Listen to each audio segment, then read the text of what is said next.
Hola, mi nombre es David Sarmiento, estudiante de Ingeniería Civil. En este video vamos a abordar el tema de circuitos hidráulicos y hace parte de una entrega del programa Tutorías con Ingenio. Este tema lo vamos a abordar mediante un ejercicio, el cual les presento acá. Entonces nos dicen que la figura muestra un circuito hidráulico que funciona por gravedad. Es decir, no tenemos máquinas hidráulicas que lo estén impulsando, el cual es utilizado para el transporte de agua. Nos piden calcular el caudal que pasa por cada conducto de la instalación para un régimen estacionario, es decir, que no tenemos variaciones en el tiempo del caudal ni de las propiedades. Y nos dicen que podemos despreciar las pérdidas por accesorio, es decir, solo vamos a trabajar con las pérdidas por fricción. Listo, entonces eh, en un inicio vamos a analizar la estructura del circuito. Tenemos un tanque, se encuentra abierto a la atmósfera, por lo tanto se encuentra a presión atmosférica. Posteriormente tres tuberías y se llega a otro tanque, el cual también está abierto a la atmósfera con una diferencia de alturas de 12 metros. En cuanto a las tuberías, vamos a suponer que la tubería número uno y la tubería número 2 se encuentran a la misma altura, a la misma distancia con respecto a la superficie, puesto que no se nos brinda ninguna información para poder determinar pues la diferencia de alturas. Adicionalmente, podemos encontrar que el conducto uno y el conducto 2 forman un circuito en paralelo que está conectado al conducto 3, lo cual lo hace pues también un circuito en serie. Acá se nos presentan los datos del ejercicio, los diámetros, las longitudes y la rugosidad. Adicionalmente la viscosidad cinemática, 1 por 10 a la 6 por 10 a la menos 6 para agua, la densidad de 1000 kilogramos por metro cúbico y la gravedad de 9,81. Cabe la pena resaltar que hay diferentes maneras de resolverlo. Acá pues vamos a abordar una en específico. Entonces, eh, iniciando vamos a realizar un Bernoulli entre A, que es la superficie en el tanque de la izquierda, y B, que es la superficie en el tanque de la derecha. Entonces tenemos que la energía en A es igual a la energía en B más las pérdidas totales. Tenemos la cabeza de presión, la cabeza de posición y la cabeza de velocidad para cada tanque y las pérdidas totales. Como nos encontramos a presión atmosférica, podemos, pues tenemos esta presión como cero, la negligamos.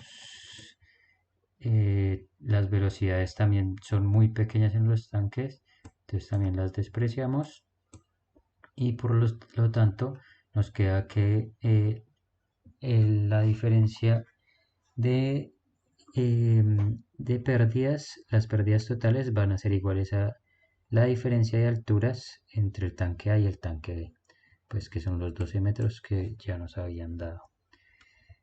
A continuación, pues vamos a mirar qué fórmulas tenemos. Tenemos Darcy-Weisbach, tenemos que el caudal es igual a la velocidad por área. Si lo elevamos al cuadrado y despejamos un poquito, nos queda que velocidad al cuadrado es igual a caudal al cuadrado sobre área al cuadrado. Como las tuberías son circulares, pues el área está definida como pi cuartos por diámetro al cuadrado. Entonces, como propiedades de circuito en paralelo, tenemos que las pérdidas de energía por cada tramo, es decir, el tramo 1 y el tramo 2, en este caso, tienen que ser iguales. Entonces acá vamos a igualar las pérdidas mediante la ecuación de Darcy-Weisbach para cada tubería. Entonces tenemos el coeficiente de frotamiento, la longitud, el diámetro hidráulico, que para este caso es el mismo el diámetro, el caudal. Bueno, acá está dado en velocidad, pero con esta relación podemos pasarla a términos de caudal, que pues es lo que se nos pide en el ejercicio. Entonces nos queda caudal al cuadrado sobre 2G por el área al cuadrado. Eso para cada caso. Y decidimos despejar el caudal 1 en función del caudal 2. Acá, si quisiéramos, ya podríamos reemplazar. Tenemos las longitudes, la gravedad, las áreas, el diámetro y la longitud. Estos valores de frotamiento pues aún no los tenemos. A continuación pues vamos a ver un poquito el circuito en serie. Entonces digamos que como propiedad para estos circuitos, sea el camino que sea, las pérdidas de energía van a ser las mismas. Entonces por eso tenemos que las pérdidas totales va a ser igual a la sumatoria de las pérdidas en cada tramo dependiendo del camino que cojamos. Podemos irnos por el camino 1 y llegar con la tubería 3, o el que escogimos en este caso, nos vamos por el camino 2 y llegamos a la tubería 3. Entonces por eso es que sumamos las pérdidas de 2 y las pérdidas de 3, igual con la ecuación de Darcy-Weisbach. Entonces para 2 y para 3. A continuación, para resolver este ejercicio, vamos a realizar una primera suposición. En la mayoría de tuberías se trabaja con flujo turbulento, entonces vamos a suponer que el Reynolds es mayor a 10 a la 4. Esta suposición claramente la debemos verificar al final, pero vamos a empezar a trabajar con esto. Entonces, de los valores que se nos dieron, nos queda una relación E sub D, pues para cada conducto, y vamos a utilizar el diagrama de Colebrucan-White, Colebrucan-Nicuratse. Entonces nos vamos a esta relación epsilon sub D, para este caso se encuentra acá, y una línea un poquito más abajo se encontraría la de 0.075. Nos vamos acá, leemos posteriormente el coeficiente de frotamiento, que es este eje. Entonces para el caso que tenemos 0.1 nos da un coeficiente de 0.1 también, y para el caso que tenemos 0.075 tenemos un coeficiente pues aproximado de 0.85. Listo, entonces a continuación vamos a traer la ecuación del circuito en serie. Esta es la que encontramos. Hacemos los reemplazos correspondientes. Entonces tenemos, eh, tenemos la energía, tenemos los coeficientes del diagrama, las longitudes, los diámetros. Hacemos los reemplazos correspondientes. Y acá, como dato clave, es que para los circuitos en serie también tenemos que tener que se cumpla la suma de caudales pues que le aportan, ¿no? Entonces, si nos devolvemos un poquito a la imagen, el caudal que vaya a ir por esta tubería debe ser la sumatoria de los dos para que haya conservación de masa. Entonces, por eso utilizamos esta relación. Esta relación la vamos a reemplazar acá,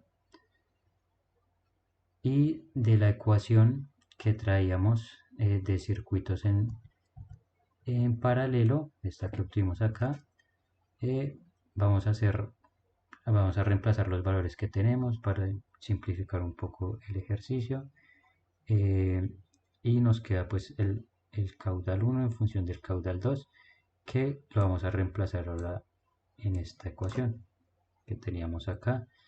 Por lo tanto, nos queda una ecuación que solo va a ser función del caudal 2. Entonces podemos empezar a despejar el caudal 2, hacer las sumas, las operaciones correspondientes, utilizar una calculadora que lo resuelva, Excel, bueno, lo que sea más rápido, y nos da un valor de 8.91 por 10 a la menos 3 metros cúbicos por segundo.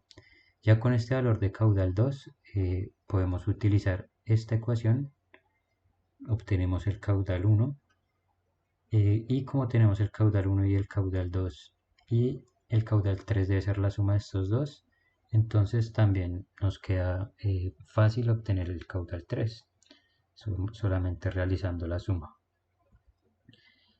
Eh, ya pues como conclusión, para verificar que nuestras hipótesis están bien, entonces pues vamos a verificar que el número de Reynolds sea mayor al que escogimos nosotros. Entonces acá nuevamente vamos a utilizar la ecuación que caudal es igual a velocidad por área y la ecuación del número de Reynolds que nos dice que la velocidad por el diámetro sobre eh, la viscosidad cinemática eh, pues es el número de Reynolds. Asimismo pues la ecuación de Darcy-Weisbach para calcular las pérdidas por fricción, que son las únicas que estamos teniendo en cuenta para este caso. Entonces acá los caudales encontrados, las áreas encontradas con pi sobre 4 por diámetro al cuadrado. Haciendo esta relación de acá, obtenemos las velocidades y ya reemplazando el valor de las velocidades, multiplicándolo por el diámetro y dividiéndolo por 10 a la menos 6, que es el valor pues, del agua, de la viscosidad cinemática para el agua, obtenemos un número de Reynolds donde el más pequeño es de 28.000. Entonces, si nos devolvemos al diagrama, entonces buscamos 28.000, que vendría siendo este caso 10.000, 20.000, 28.000 aproximadamente por acá. Vamos hasta la línea de sub d, encontramos que efectivamente sigue siendo en la recta y pues que el valor que asumimos de coeficiente de frotamiento pues lo podemos seguir asumiendo. Entonces no tenemos que hacer más iteraciones. Ese valor fue pues el que nos sirvió y el que vamos a utilizar. Para los otros casos también podemos seguir corroborando.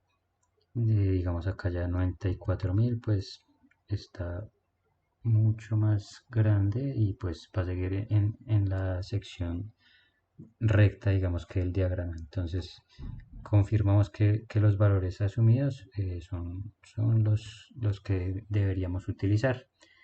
Y como corroboración final, pues vamos a verificar que las pérdidas de energía son las que teníamos en un principio de los 12 metros de diferencia de alturas.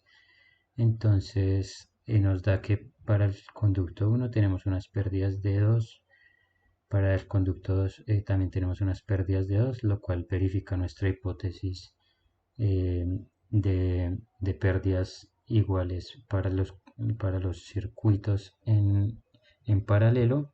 Y si cogemos cualquier camino, puede ser L2 y L3 o L1 y L3, hacemos la suma, nos tiene que dar los 12 metros de las pérdidas que teníamos. Eso es todo por este ejercicio. Muchas gracias.